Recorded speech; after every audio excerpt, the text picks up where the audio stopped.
श्री शिवाय नमस्तु भयम।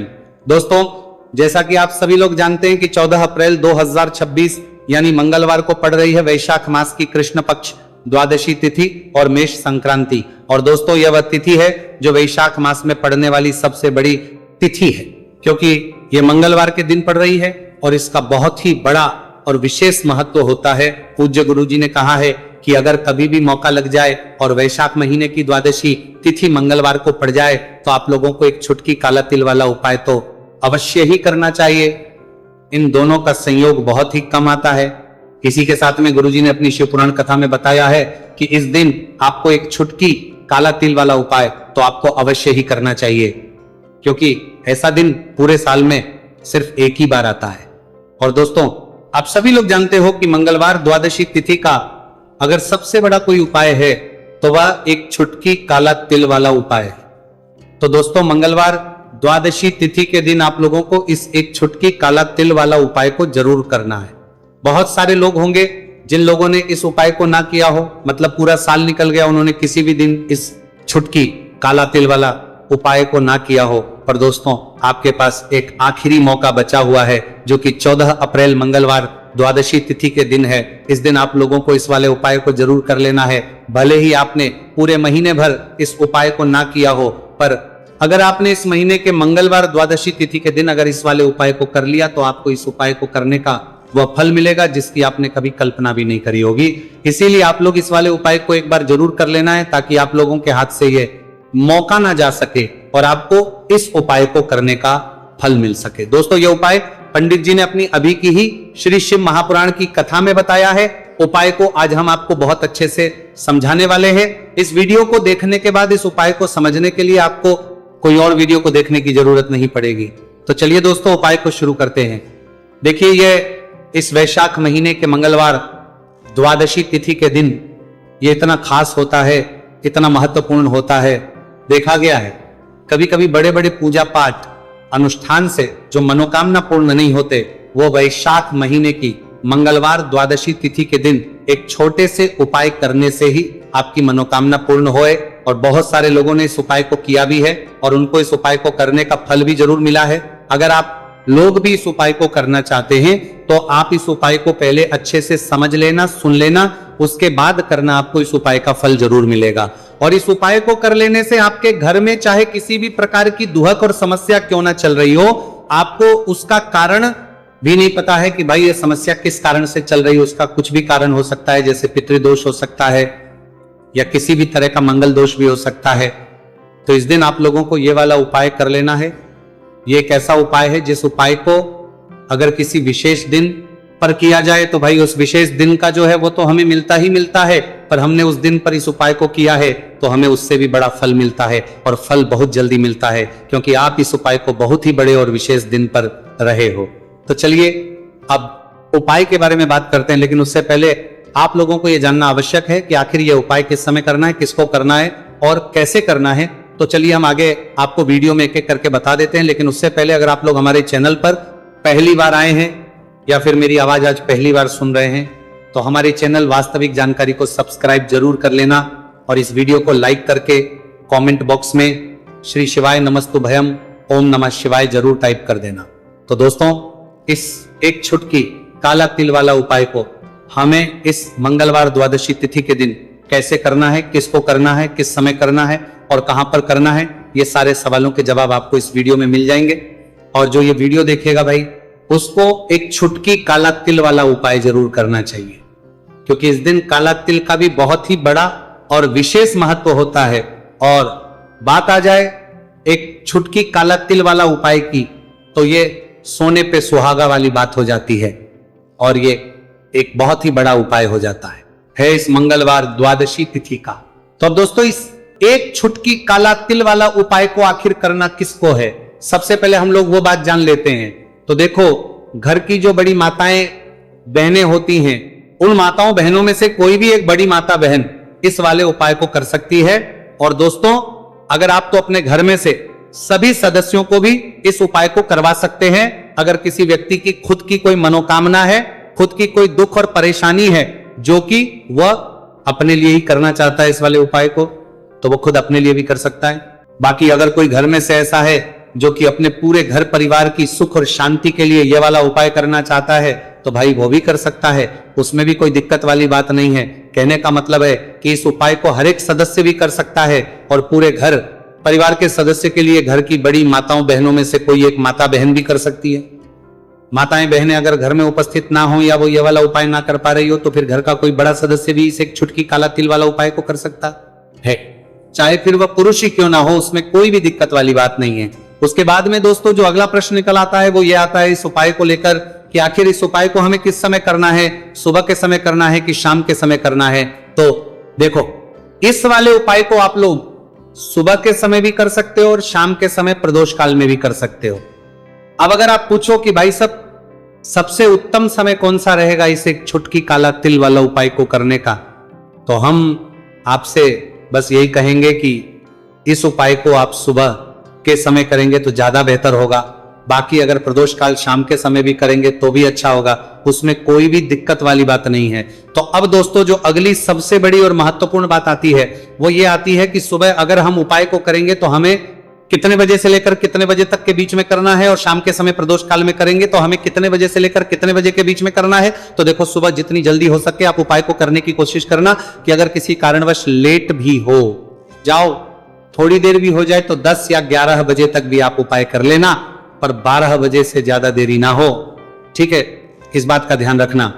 उसके बाद में दोस्तों अगर शाम के समय प्रदोष काल की बात करें, प्रदोष काल का जो समय है होता है वो शाम के 6 बजे से शुरू हो जाता है। मतलब शाम के 6 बजे से लेकर 7 बजे के बीच का जो समय होता है ये समय प्रदोष काल का समय होता है।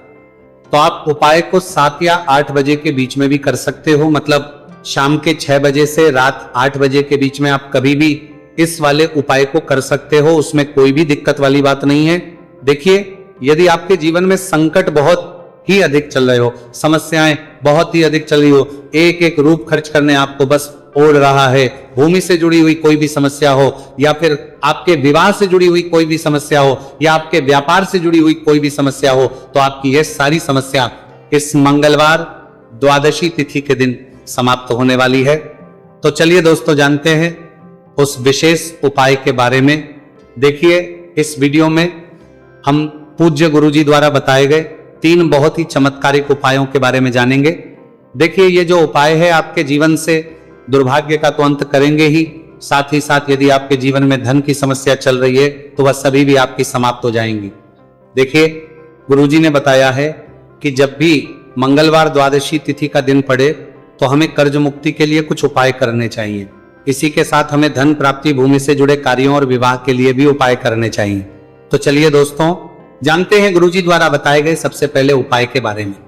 देखिए, यह उपाय विशेषकर उन लोगों को करना है जिनकी भूमि से जुड़ी कोई भी समस्या चल रही हो, यानी कि उनकी भी जमीन से जुड़ी हुई समस्या चल रही है, यानी कि जो लोग मकान खरीदना चाहते हैं या फिर उनका खेत से जुड़ा कोई भी केस चल रहा है या फिर जिनके भी विवाह में विलंब हो रहा है या फिर जिन भी लोगों के जीवन में कर्ज बहुत ही अधिक बढ़ने लगा है, कर्ज जो है वह चुका नहीं पा रहे हैं, तो गुरुजी ने कहा है कि ऐसे लोगों को यह उपाय करना चाहिए। देखिए, इस उपाय के लिए आपको थोड़े से काले तिल ले लेने हैं। देख, आपको मात्र एक चुटकी काले तिल ले लेने हैं। इसी के साथ में आपको थोड़ा सा शहद ले लेना है। फिर सबसे अंत में आपको एक लोटा शुद्ध जल ले लेना है। तांबे के पात्र के अंदर आपको अपने घर से शुद्ध जल ले लेना है और इन सभी सामग्रियों को आपको लेकर के पहुंच जाना है भगवान शिव के मंदिर में। देखिए, पूज्य गुरुजी ने बताया है कि इस उपाय को आप सुबह से लेकर के शाम तक किसी भी समय में कर सकते हैं। देखिए, मंदिर पहुंचने के आप जो काले तिल लेकर के गए थे उनमें आपको थोड़ा सा शहद लगा लेना है। देखिए, आप जो शहद लेकर के आए हैं उस शहद में आपको ये काले तिल अच्छे से डुबो देना है और शहद से युक्त ये जो काले तिल हैं इन्हें आपको शिवलिंग पर अर्पित कर देने हैं या फिर आपको शिवलिंग के चारों तरफ अच्छे से काले तिल का लेपन कर देना है।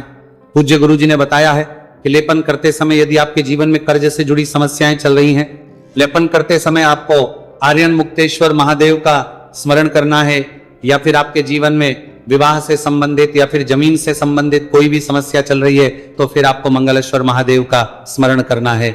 इसके बाद जो आप जल लेकर के आए हैं उसे आपको धीरे धीरे शिवलिंग पर अर्पित कर देना है तथा आपको लगातार शिव महापुराण के मूल मंत्र श्री शिवाय नमस्तु भयम इस मंत्र का जाप करते रहना है। पूज्य गुरुजी ने बताया है कि सिर्फ एक मंगलवार द्वादशी तिथि यह उपाय करके देखना और आप स्वयं देखेंगे कि 2 से 3 महीने के अंदर आपके जीवन से जुड़ी हुई जो भी समस्याएं हैं, बस सभी समस्या बहुत ही जल्द महादेव की कृपा से दूर होने लगेगी। तो दोस्तों, इस प्रकार से आपको यह पहला उपाय ना है। अब हम जानते हैं दूसरे विशेष उपाय के बारे में। देखिए, इस उपाय के लिए आपको एक प्यारी सी बेलपत्र ले लेनी है। इसी के साथ में एक लोटा शुद्ध जल लेना है तांबे के पात्र के अंदर, और इसी के साथ में आपको थोड़ा सा शहद ले लेना है। देखिए, मंगलवार का दिन है और मंगलवार द्वादशी तिथि के दिन यदि हम शहद का उपाय करते हैं तो इससे महादेव हमसे बहुत ही अधिक प्रसन्न होकर के हमारी मनोकामना को परिपूर्ण करते हैं। देखिए दोस्तों, यदि आपको बेलपत्र नहीं मिल पाती है तो आप भगवान शिव के शिवलिंग पर जो बेलपत्र छड़ी हुई होती है उसे शुद्ध जल से धो करके उसका उपयोग कर सकते हैं। तो इन सभी सामग्रियों को आपको भगवान शिव के मंदिर में लेकर के पहुंच जाना है। गुरुजी ने कहा है कि इस उपाय को भी आप सुबह से लेकर के शाम तक किसी भी समय में कर सकते हैं। देखिए, मंदिर पहुंचने के बाद आपके पास जो एक बेलपत्र है और बेलपत्र की जो सबसे बड़ी वाली पत्ती होती है और उसकी जो चिकनी साइड होती है उस पर आपको अच्छे से शहद का लेपन कर देना है। यानी कि बेलपत्र की बड़ी वाली पत्ती पर, पूरी ही पत्ती पर अच्छे से शहद लगा देना है। अब देखिए, जो बेलपत्र है इसे आपको अपने सीधे हाथ की हथेली पर रखना है और आपके जो भी कार्य अटक रहे हैं, देखिए बहुत से लोग ऐसे होते हैं जो अपनी नौकरी को प्राप्त करने के लिए सालों से तैयारी करते हैं लेकिन उनको नौकरी नहीं प्राप्त हो पाती है। बहुत से ऐसे लोग होते हैं जो बहुत ही मेहनत करते हैं, धन भक्ति के लिए बहुत अधिक प्रयास करते हैं लेकिन फिर भी उनको धन प्राप्त नहीं हो पाता है। तो गुरुजी ने बताया है कि जब भी आपको अपने कार्यों में सफलता ना मिले तो फिर आपको मंगलवार के दिन इस उपाय को अवश्य करना चाहिए। देखिए, अब आपको जिस भी कार्य में सफलता प्राप्ति करनी है उस कार्य को सफल बनाने के लिए आपको महादेव से प्रार्थना कर लेनी है और फिर ये जो एक बेलपत्र है इसे आपको भगवान शिव के शिवलिंग पर अर्पित कर देनी है। देखिए, बेलपत्र की चिकनी साइड जिस पर आपने शहद लगाए हैं वो शिवलिंग से स्पर्श रहेगी और इसकी जो डंडी है वो आपको जलाधारी की ओर रखनी है।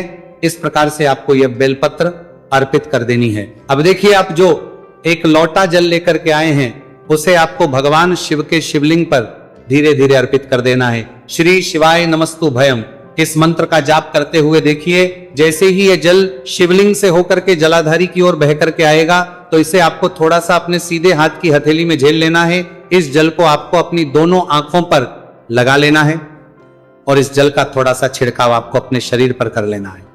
पूज्य गुरुजी ने बताया है कि जब भी हम मंगलवार के दिन शहद वाली बेलपत्र शिवलिंग पर अर्पित करते हैं तो इससे हमें महादेव हर कार्य में सफलता प्राप्त करवाते हैं।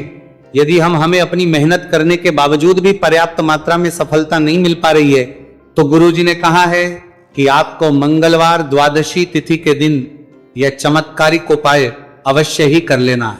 अब दोस्तों, हम जान लेते हैं गुरुजी द्वारा बताए गए तीसरे विशेष उपाय के बारे में। देखिए, इस उपाय के लिए भी आपको मात्र एक लोटा शुद्ध जल ले लेना है तांबे के पात्र के अंदर। फिर इसी के साथ में आपको एक प्यारी सी बेलपत्र ले लेनी है। बेलपत्र आपको ध्यान रखना है कि कैसे भी कटी हुई खंडित नहीं होनी चाहिए। अब देखिए, मात्र 2 सामग्री लेकर के आपको भगवान शिव के मंदिर में पहुंच जाना है। पूज्य गुरुजी ने बताया है कि यह उपाय विशेषकर उन लोगों को करना है जिनकी कोई भी विशेष मनोकामनाएं जो कई दिनों से परिपूर्ण नहीं हो पा रही है, चाहे वह विवाह से संबंधित हो, नौकरी से संबंधित हो, व्यापार से संबंधित हो, चाहे किसी भी प्रकार की मनोकामना है जो परिपूर्ण नहीं हो पा रही है, तो उसके लिए आपको यह उपाय करना है। देखिए, इस उपाय को भी आप सुबह से की शाम तक किसी भी समय में कर सकते हैं। देखिए, मंदिर पहुंचने के बाद सबसे पहले तो आप बेलपत्र लेकर के आए हैं, उसे आपको अपने सीधे हाथ की हथेली पर रखना है और आपको महादेव से प्रार्थना करनी है कि हे मेरे महादेव, मेरी ये जो मनोकामनाएं बहुत दिनों से अधूरी है, मैंने कई प्रकार के उपाय कर लिए हैं, कई प्रकार के व्रत कर लिए हैं, लेकिन अभी तक मेरी मनोकामना परिपूर्ण नहीं हो पाई है, तो उस मनोकामना को परिपूर्ण करने के लिए प्रार्थना करनी है और ये एक बेलपत्र आपको शिवलिंग पर अर्पित कर देनी है। देखिए, बेलपत्र की जो चिकनी साइड है वो शिवलिंग से स्पर्श रहेगी और इसकी जो है वो आपको जलाधारी की ओर रखनी है। इस प्रकार से आपको ये बेलपत्र अर्पित कर देनी है। इसी प्रकार से आपको ये बेलपत्र अर्पित करनी है। अब देखिए, आप जो एक लोटा शुद्ध जल लेकर के आए हैं, इसे आपको धीरे धीरे शिवलिंग पर अर्पित कर देना है। इस मंत्र का जाप करते हुए देखिए, जल अर्पित करते हुए आपको कम से कम 11 बार श्री शिवाय नमस्तु भयम या फिर ओम नमः शिवाय इस मंत्र का जाप कर लेना है। पूज्य गुरुजी ने बताया है कि जो भी व्यक्ति 14 अप्रैल मंगलवार द्वादशी तिथि के दिन शिवलिंग के सामने इस उपाय को करता है तो उसकी जो भी मनोकामना है वह महादेव की कृपा से निश्चित ही परिपूर्ण हो जाती है। तो दोस्तों, ये थे पूज्य गुरुजी द्वारा बताए गए कुछ बहुत ही खास उपाय।